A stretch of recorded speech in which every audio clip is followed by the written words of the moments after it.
Bonjour à tous.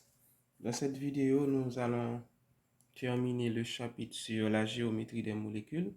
Récemment, on avait présenté une théorie qui donne la géométrie des molécules. Cette théorie s'appelle RPECV, répulsion des paires électroniques de la couche de valence, qui en anglais est VSEPR. V pour valence ou bien valence. Ici, R pour répulsion, S pour chair, ici, ça c'est pour électron,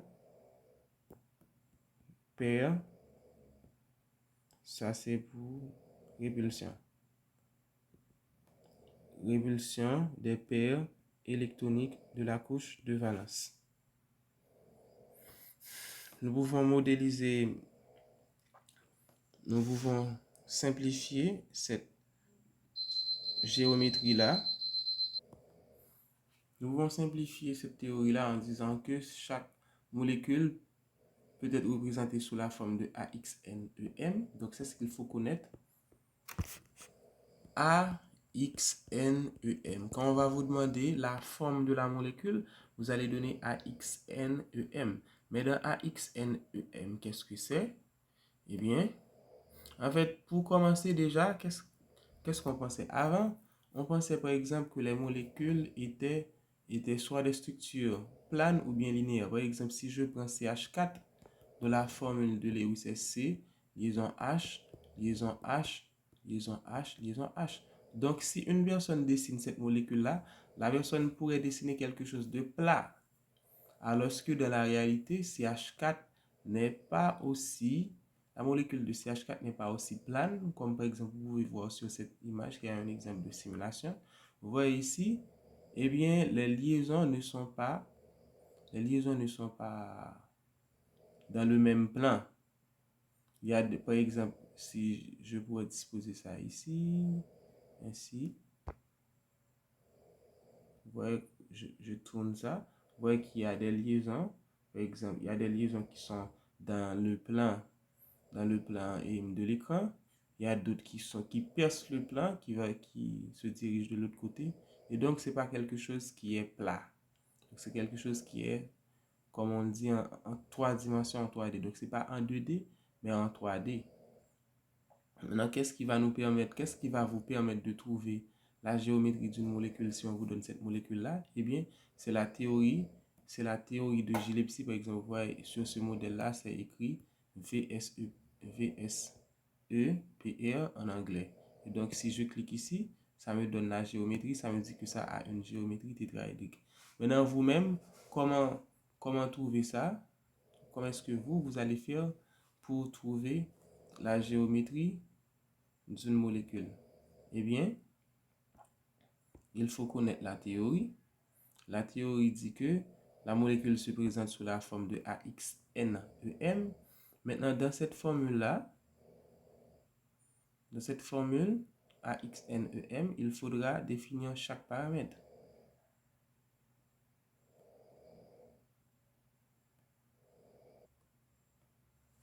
Dans la formule, on a AX. La formule, c'est AXNEM, où A représente l'atome central. N'oubliez pas que dans la formule de Lewis, il y a toujours un atome central, sauf dans une molécule telle que O2, ou bien je peux prendre H2, lorsqu'on fait la formule de Lewis qui est H liaison H. Donc à ce moment-là, n'importe quel atome peut être considéré comme l'atome central. Mais donc, dans la formule générale, qui va donner la géométrie d'une molécule, la formule c'est AXNEM. On a combien de paramètres ici? On a près de 4 paramètres. Quels sont ces paramètres? On a près de 4 paramètres. On a A qui est un paramètre, X qui est un autre paramètre, N qui est un autre paramètre, E paramètre et M un autre paramètre. Donc ça nous fait 5 paramètres. Maintenant, quelles sont les définitions de ces paramètres? Dans cette formule AXNEM, A c'est l'atome central, X ce sont les atomes qui sont liés à l'atome central. On les appelle encore des ligands. Dès qu'on vous dit ligand, c'est un atome qui est lié à un atome central. N, vous voyez, lorsqu'on écrit AX indice N, E indice M. Donc, ça signifie que le N qui est écrit ici, ça concerne X et M, c'est pour E.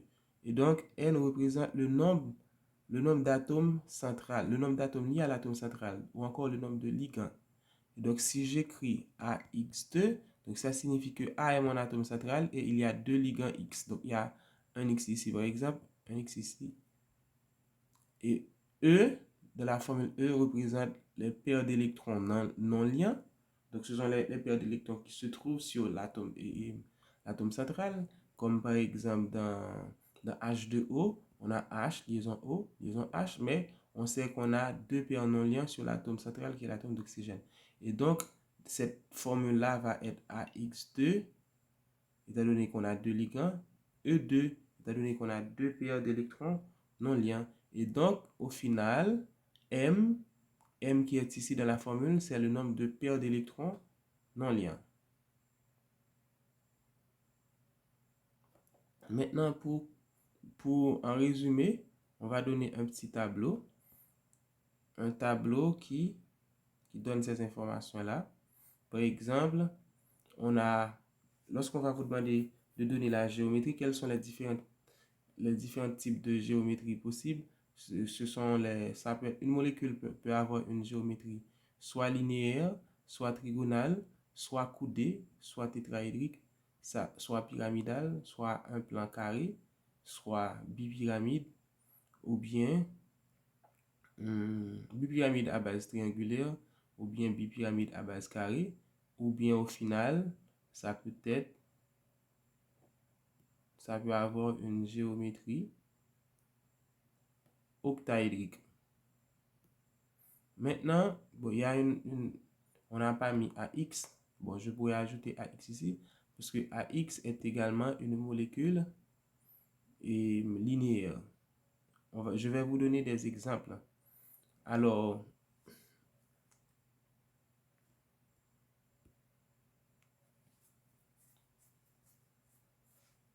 on commence avec AX.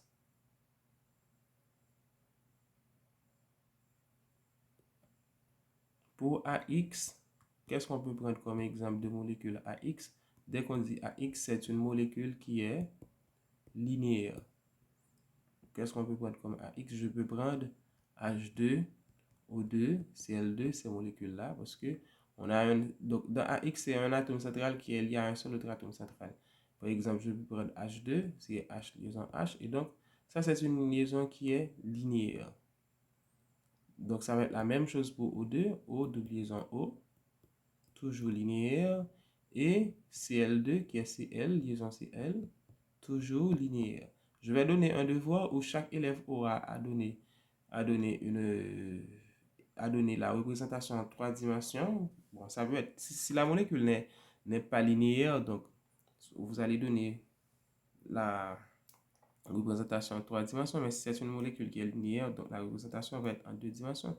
De toute façon, une représentation en 3 dimensions peut être également considérée comme une représentation en 2 dimensions peut être également considérée comme une représentation en 3 dimensions. Et donc, je vais donner à chaque élève une molécule à représenter suivant le modèle, suivant la théorie de Gillespie, RPECV. Vous aurez à apporter ça lundi prochain, donc lundi 19, le jour de l'examen oral. Ok. Et donc, après, en fait, vous voyez la logique. On commence avec AX. N'oubliez pas que A est l'atome central et X est un ligand. Après, on ajoute un autre X, ça nous fait AX2. Après AX2, il y a AX3. Sauf que à partir de AX3, on commence à avoir E. Donc, on va avoir AX2E. Mais pour construire AX2E, qu'est-ce qu'on a fait? On a enlevé un X. On a remplacé ça par E. Après AX2E, on va avoir AX4. Après AX4, on va avoir AX3E.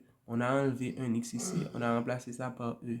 Après, on aura AX2, E2. Et après, on aura AX5. Vous voyez par exemple qu'on n'a pas AX, E3. Pourquoi est-ce qu'on n'a pas AX3, E3? Parce que ce sont à cause des contraintes géométriques qui empêchent l'existence d'une telle molécule AX, E3. Bon, de toute façon, cette explication dépasse le cadre de ce cours. Donc, je vous donne tout simplement ces informations-là. Je vous donne dans l'ordre et les géométries possibles. Après AX5, on a AX4E. Après, on a AX3E2. Après, on a AX2E3. Après, on a AX6. Ce sont les géométries possibles. Et donc, chaque fois qu'on vous donne une molécule, vous allez dire quelle est la géométrie de cette molécule-là. Eh bien, comment est-ce que vous allez faire ça? Par exemple, si je vous donne H2O, vous pouvez trouver la formule de Lewis de H2O. C'est pour cette raison que au commencement, on avait fait la formule de Lewis des atomes, après des molécules, parce qu'on savait qu'on allait faire la géométrie des molécules. Dans la géométrie des molécules, on a besoin de la formule de Lewis pour déduire la géométrie de la molécule. H2O, on a, d'après la formule de Lewis, oxygène est central, qui est lié aux deux atomes d'hydrogène. Donc ici, les ligands sont H et on a deux paires d'électrons. N'oubliez pas, dans H2O, vous savez qu'on a deux H et un atome d'oxygène. Et les électrons de valence, on a l'hydrogène qui a un seul électron de valence et l'oxygène qui a 6 électrons de valence, ce qui fait 8 électrons de valence, ce qui fait 4 paires d'électrons. 4 paires d'électrons. Et donc, comment lier ces 4 paires-là? Vous savez déjà que c'est O, liaison H, liaison H, ça fait 2 paires d'électrons. Maintenant, les deux autres paires se trouvent comme paires non liées sur l'atome central qui est l'atome d'oxygène. Et donc, ça nous fait, d'après la théorie de Gillespie ou encore RBECV, on a A qui désigne l'atome central qui est l'oxygène, on a X qui désigne les ligands qui sont ici les atomes d'hydrogène. On a combien de X? On a 2X, donc ça nous fait AX2. C'est pas terminé, étant donné qu'on a des paires non liées ici, et donc on écrit AX2E, mais combien de E? On en a 2, donc AX2E2. Donc AX2E2, c'est quoi la géométrie pour AX2E2? Eh bien, on va voir ça avec dans le tableau. D'après le tableau, dès que la molécule est à X, eh bien, on dira que ça a une géométrie. La géométrie est une géométrie linéaire. Dès que c'est à X2, c'est encore linéaire. Dès que c'est à X3, c'est un triangle. Donc, on dira que ça a une géométrie trigonale. Trigonale, adjectif dérivé de triangle. Dès que c'est à X2E, eh bien, on dira que ça a une géométrie coudée. Dès que c'est à X3, je déjà dit à X3, à X4, eh bien, on dira que ça a une géométrie tétragonale. Donc, c'est un tétragone. Tétragonale. Après, on a AX3E. Donc, on dira que c'est un pyramide à base triangulaire. Pyramide trigonale. Donc, c'est un pyramide à base triangulaire ou bien pyramide trigonale. En fait, vous allez voir que tétragonale est quasiment la même chose que pyramide à base triangulaire, sauf que tétragonale, c'est un polygone dont les 4 faces sont identiques, et ce sont des triangles équilatérales, alors que dans pyramide à base trigonale, on a tout simplement une pyramide dont la base est un triangle, mais le triangle n'est pas un triangle équilatéral, ça peut être n'importe quel triangle. Après AX3, on a AX2E2.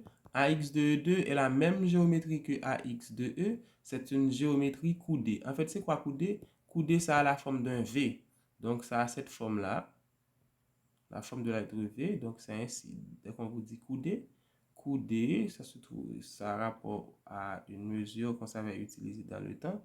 On appelle coudée. Par exemple, on vient de voir que l'eau est à X2E2, donc l'eau a une géométrie coudée. Et donc, comme l'eau est une molécule qui est très répandue, très, très, très fréquente, et donc tout le monde doit connaître la géométrie de l'eau. On pourrait ne pas connaître la géométrie de toutes les autres molécules, mais dès qu'on vous dit l'eau, il faut savoir que l'eau a une géométrie coudée. Et cette géométrie-là donne beaucoup de propriétés à l'eau. Des propriétés physiques, des propriétés chimiques, etc. Après AX2E2, on a AX5. AX5, c'est une géométrie bipyramide. Bipyramide, comme son nom l'indique, c'est deux pyramides. C'est comme si on avait une pyramide comme ça et on met une autre pyramide dans l'autre sens. Et donc, ça nous donne ce qu'on appelle une bipyramide.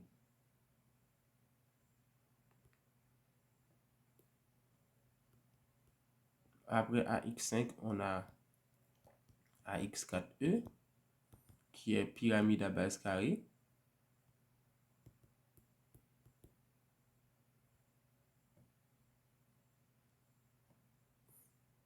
Désolé, c'est pas pyramide à base carrée, mais ça a la forme de ce qu'on appelle un bascule. Après, on a AX3E2 qui va avoir la forme d'un T. Alors, pour pyramide et pour bascule, c'est quoi? En fait, on va modifier la bipyramide pour trouver, je vais essayer de trouver une image en 3 dimensions pour vous montrer les modifications. Et après, on a AX2E3, qui est la dernière molécule géométrique possible dans cette famille-là, qui a une géométrie linéaire. Et enfin, on a AX6, qui est un octaèdre. Bon, je pense qu'on a AX5E aussi, qui est un pyramide à base. Oui, qui a un pyramide à base carrée. Pyramide à base carrée. Et à la fin, on a AX4E2, qui est un carré plan. Après, il n'y a pas d'autres possibilités. Ce sont les seules possibilités que l'on a. Maintenant, vous allez voir que ces molécules, ces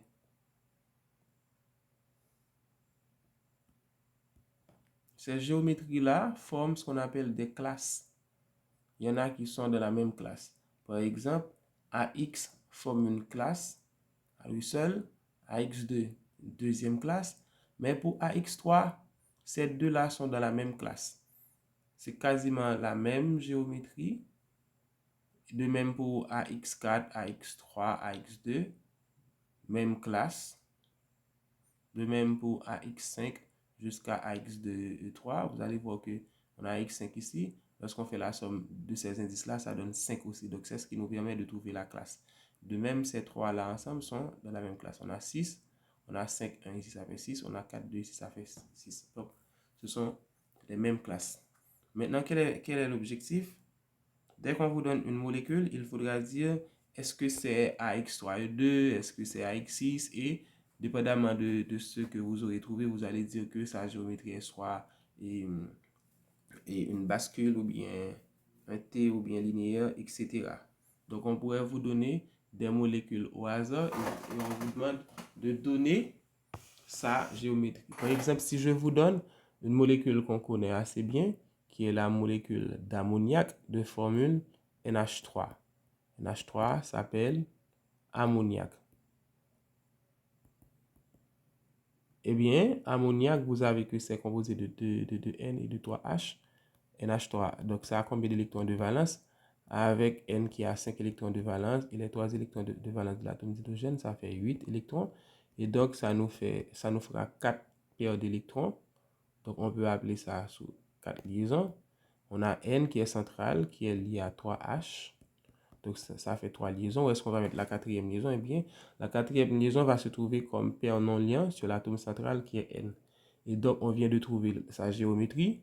On a A pour l'atome central, X pour ligand. On a 3 ligands, donc ça fait AX3. Et on constate qu'on a des paires non liants, donc ça fait AX3E. On n'a pas mis le 1, donc comme c'est 1, on laisse ça sous-entendu. Donc, ça nous fait AX3E. Maintenant, pour connaître la géométrie, qu'est-ce qu'on fait? On va dans notre petit tableau qui résume tout. On va chercher AX3, c'est quelle géométrie? Et on a trouvé. Dès qu'on a AX3, c'est une molécule qui est... Non, désolé, c'est pas AX3, c'est AX3E. Ah non, AX3E, voici. C'est un pyramide trigonale. Donc, quand on vous demande la géométrie de AX3E, vous allez dire que c'est un pyramide à base triangulaire ou encore pyramide trigonale. Voici comment trouver la géométrie. Je prends un autre exemple. Supposons qu'on vous donne MG CL 2. MG, ça a 2 électrons de valence. CL qui en a 7, donc ça fait 14. Donc ça fait 16 électrons de valence. Et donc ça fait 8 liaisons. Ici, Mg est minoritaire, donc c'est Mg l'atome central qui est lié avec 2Cl. Nous savons déjà que dans la structure de Lewis 2Cl, ils ont des paires comme ainsi.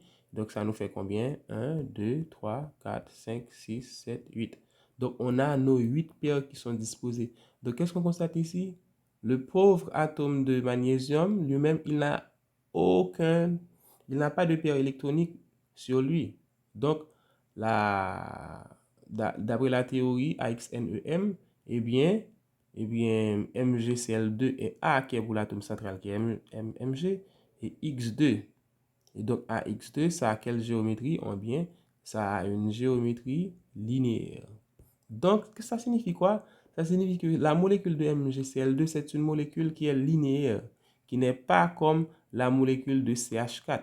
CH4 qui est C, liaison H, liaison H, liaison H, liaison H, qui répond à la formule AX4, qui est un tétraède. Donc, tétraède, c'est pas dans le plan, ça a trois directions, et donc, c'est pas linéaire.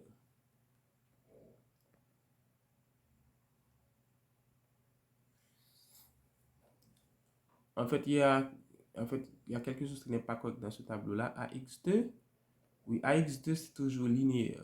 C'est linéaire, c'est pas ce tableau-là. Il y a un tableau où j'ai trouvé, on a donné des exemples pour AX2 qui ne sont pas AX2. Ok, donc, voici le tableau qui résume à peu près, bon, sauf que ce tableau-là n'est pas complet. On n'a pas donné AX5E, AX4E2, qui sont des géométries assez intéressantes. Donc, en résumé, AX2 linéaire, AX3 trigonal plan, ou bien, oui, trigonal plan, c'est un triangle. AX2E coudé, AX4 tétraédrique. AX, ça c'est pas vrai. AX2E2 c'est coudé. AX3E, pyramide trigonale, ça c'est bon. AX5 bipyramide. Bipyramide à base carrée, ça c'est pas vrai. C'est pas vrai du tout. Ça, c'est ChatGPT qui a donné ça. Il y a beaucoup de bêtises là-dedans. Donc, comme je vous enverrai ce document-là, vous avez les géométries. Maintenant, dès qu'on vous donne la molécule, par exemple, dans le devoir que j'ai donné, dans ce devoir-là, j'ai donné à chaque élève une molécule qu'elle aura à me présenter. Par exemple, il y a Pierre jusqu'à CH4. Bon, c'est facile, sauf qu'elle aura à présenter ça. Elle aura à faire la maquette de CH4. Je ne sais pas avec quel matériau vous allez faire ça. C'est avec des coutons, des tiges en bois. Je ne sais pas. En tout cas, vous allez vous débrouiller. Par exemple, on a CO2. On a CO2. Quelle est la géométrie de CO2? Eh bien, CO2, on a C qui a 6 et combien? 4 électrons de valence. Oxygène qui en a 6, donc ça fait 12 et plus 4 qui donne 16. 16, donc ça nous fait 8 liaisons. Et donc l'atome central c'est C. Donc nous connaissons déjà la formule de Lewis de CO2 qui est ainsi. C, double liaison O, paire, paire, paire, paire. Donc ça nous fait nos 8. Et donc on voit que c'est AX2. Et donc CO2 est linéaire.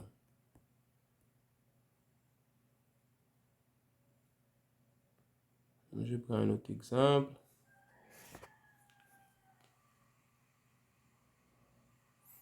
Je peux prendre comme exemple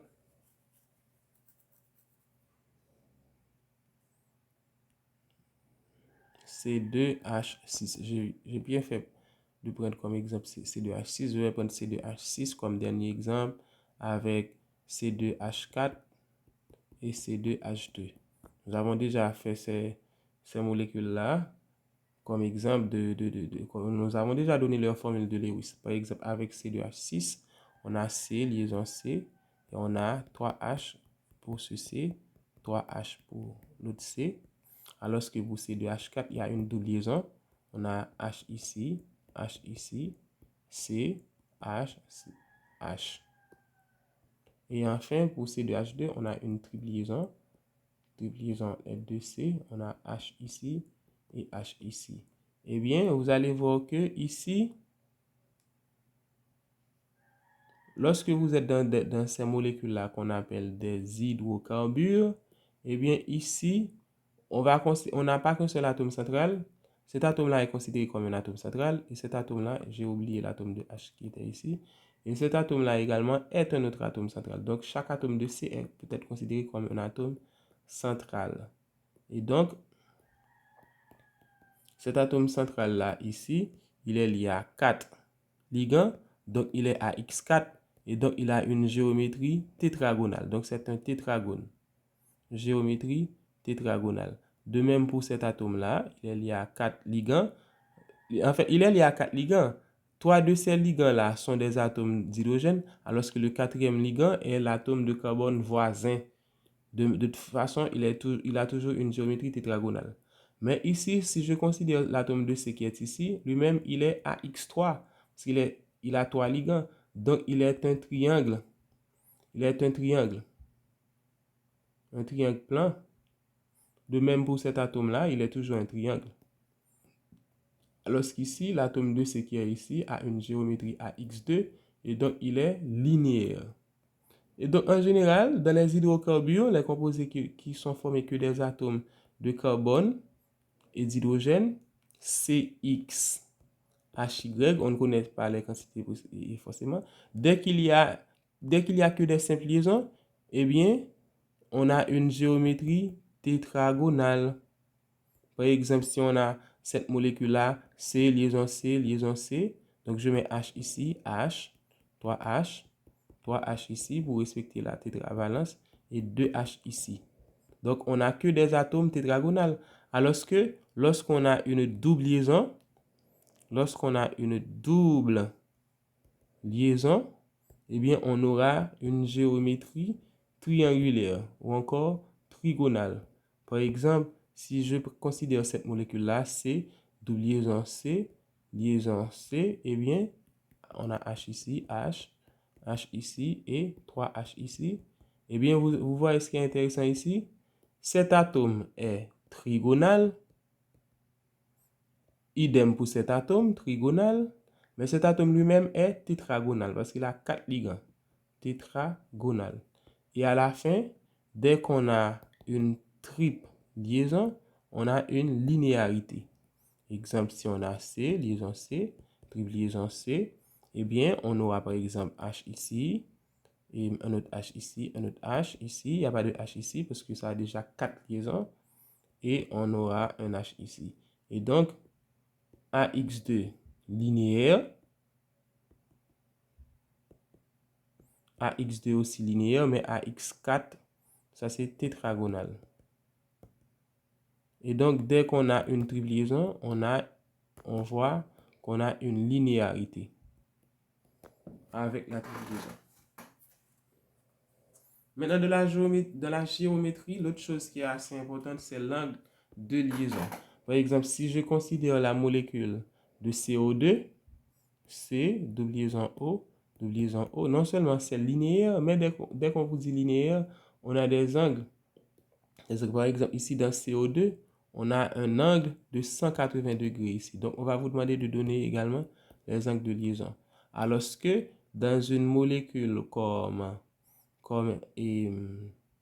je vais prendre comme BCl3, avec BCl3, vous pouvez trouver facilement que c'est B, liaison Cl, liaison Cl, liaison Cl, 1, 2, 3, 1, 2, 3, 1, 2, 3, mais ce qui nous fait AX3 comme géométrie, donc un triangle plan. Eh bien, comme c'est un triangle plan, en réalité, je ne vais pas l'écrire de cette façon-là. Ça ne traduit pas et les angles, parce que c'est un triangle plan où les sommets sont identiques et donc les côtés sont identiques, donc les côtés seront de même longueur. Donc on aura affaire à un triangle équilatéral. Donc comme c'est un triangle équilatéral, je dois réarranger les liaisons.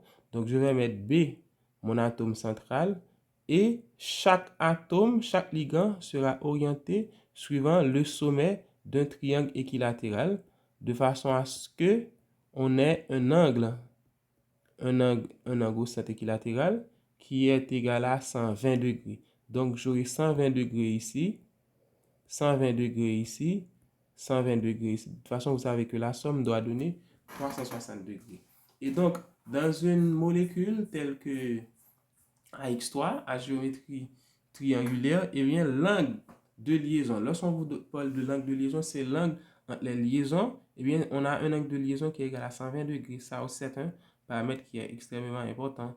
On va vous parler des angles de liaison dans une molécule. Par exemple, ici,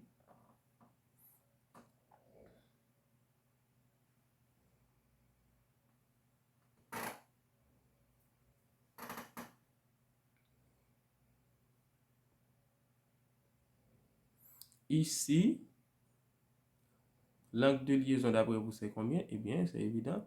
L'angle de liaison, comme ça l'indique ici, c'est 180 degrés. Quelle est la géométrie de cette molécule? Eh bien, vous voyez ici, c'est indiqué. Bon, c'est AX2, donc c'est linéaire. Mais on vous a indiqué ça ici. Linéaire. Dès qu'on sélectionne, on vous dit que c'est linéaire. La géométrie est linéaire. Maintenant, si je prends une autre molécule, par exemple, je prends BF3, comme je vous l'avais dit. Sa géométrie, c'est AX3, donc c'est triangulaire. Donc, les angles de liaison, c'est... Vous voyez, c'est plat. C'est dans le plan. Vous voyez comme c'est plat? Donc, l'élève qui aura cette molécule-là, donc, quand elle va me donner sa représentation en 3 dimensions, donc je dois avoir une molécule plat comme ça. Si je prends un autre exemple comme CH4, CH4 n'est pas plat lui-même. Il est orienté sur les 3 directions de l'espace. Et aussi, vous voyez les angles de liaison. Les angles de liaison sont égaux à 109,5 degrés. Donc, c'est différent. En fait, 109,5 degrés, c'est ce qu'on appelle l'angle tétraèdre. C'est un tétraèdre. En fait, au centre de ce tétraèdre, qu'est-ce qu'on a? On a l'atome de carbone qui est au centre. Par exemple, si on est dans CH4, on a l'atome de carbone qui est au centre. Et chaque atome d'hydrogène occupe un sommet de ce tétraèdre. Et si je considère deux liaisons CH, eh bien, l'angle entre ces deux liaisons CH me fait un angle de 109,5 degrés. Si je prends PCl5, qui est ce qu'on appelle bipyramide, vous voyez, bipyramide. Maintenant, je voulais vous montrer ça avec bipyramide. Pour bipyramide, qu'est-ce qu'on aura? Vous voyez, je vais disposer ça. Suivant, je vais vous identifier ce qu'on appelle un plan équatorial, l'équateur de la bipyramide. C'est de trouver façon. Ok. Bon, je suis ok là. Vous voyez ces 3 liaisons-là forment ce qu'on appelle la zone équatoriale. Maintenant, lorsqu'on va modifier, ici, on est en présence de AX5. On peut passer de AX5 à AX4E. Qu'est-ce qu'on a fait? On a enlevé l'un des X. De même, on peut passer de AX4E à AX3E2. En enlevant encore un autre X, on peut également passer de AX3E2 à AX2E3. Maintenant, où est-ce qu'on enlève? Ce sont les X qu'on enlève, ce sont les X qui se trouvent dans le plan équatorial. Si j'enlève, par exemple, si j'enlève cette liaison-là, eh bien, qu'est-ce qui va rester? Il va rester tout simplement ces autres liaisons ici. Eh bien, c'est cette géométrie-là qu'on appelle une bascule. C'est ce qui a la forme d'une bascule. Et si j'enlève encore un autre X, ça me donne AX3E2. Par exemple, si j'enlève ce X qui est ici, non, désolé, il faut enlever les X qui se trouvent les ligands qui se trouvent dans le plan équatorial. Par exemple, si j'enlève celui-là, bon, je vais enlever celui qui est au fond de préférence de l'autre côté, ici. Si j'enlève celui-là, eh bien, vous êtes d'accord que ça me donne la forme d'un T. Donc c'est pour cette raison qu'on dit que AX3 et E2, ça a la forme, ça a une géométrie, ça a la forme d'un T. Et si à la fin j'enlève cette dernière liaison, eh bien vous voyez que ça me donne une structure linéaire. C'est pour cette raison que l'on dit que AX2E2 est linéaire. Et donc, qu'est-ce qu'on enlève à chaque fois? On enlève l'une des liaisons du plan équatorial. Et le dernier, pour octaèdre, voici, c'est AX6, donc on a 6 ligands. Maintenant, on appelle ça une bipyramide. Pourquoi? Parce que si on dessine, vous pouvez voir, les pyramides. Et en bas aussi, on aura l'autre pyramide. Sauf que ça, c'est ce qu'on va appeler un octaèdre parce que ça aura 8 faces. Maintenant, ça, c'est AX5. On est en présence d'une molécule à formule AX6, désolé. Maintenant, on peut passer de AX6 à AX5E en faisant la même chose. On va enlever l'une des liaisons du plan équatorial. Par exemple, je pourrais enlever la liaison qui est au fond ici. Et donc, c'est ce qui va me donner. Non, désolé, c'est pour la géométrie octaédrique. Ce ne sont pas les liaisons du plan équatorial qu'on enlève, mais de préférence les liaisons polaires. Ce sont ces deux liaisons, avec ces deux liaisons-là qu'on va jouer. Par exemple, si j'enlève la liaison qui est ici, bon, je vais enlever la liaison qui est au fond, de préférence. Si j'enlève la liaison qui est ici, eh bien, qu'est-ce que vous constatez? Nous constatons que nous avons toujours ce plan. Ce plan, en réalité, est un carré avec ces 4 liaisons de 4 côtés. Donc, ça nous donne un carré. Eh bien, ça nous donne toujours le sommet qui est resté ici. Donc, on aura ce qu'on appelle une pyramide à base carrée. Vous voyez ça, la forme de la pyramide? Donc, c'est une pyramide à base carrée qu'on a ici lorsqu'on enlève la liaison, l'une des liaisons qui se trouvait dans l'un des pôles ici. Et si encore on enlève, si à nouveau, donc qu'est-ce qu'on a fait? On a passé de AX6 à AX5 en enlevant l'une des liaisons qui se trouve ici, ce qui nous donne une pyramide à base carrée. Donc maintenant on peut passer de AX5, en fait c'est pas AX5 tout court, c'est AX5E. Maintenant on peut passer de AX5E à AX4E2 en enlevant l'autre liaison qui est ici. Et bien qu'est-ce qui va nous rester? Il va nous rester seulement notre carré. C'est pour cette raison que AX4E2, on dit que c'est un carré plan. Alors que AX5E, c'est une pyramide à base carrée.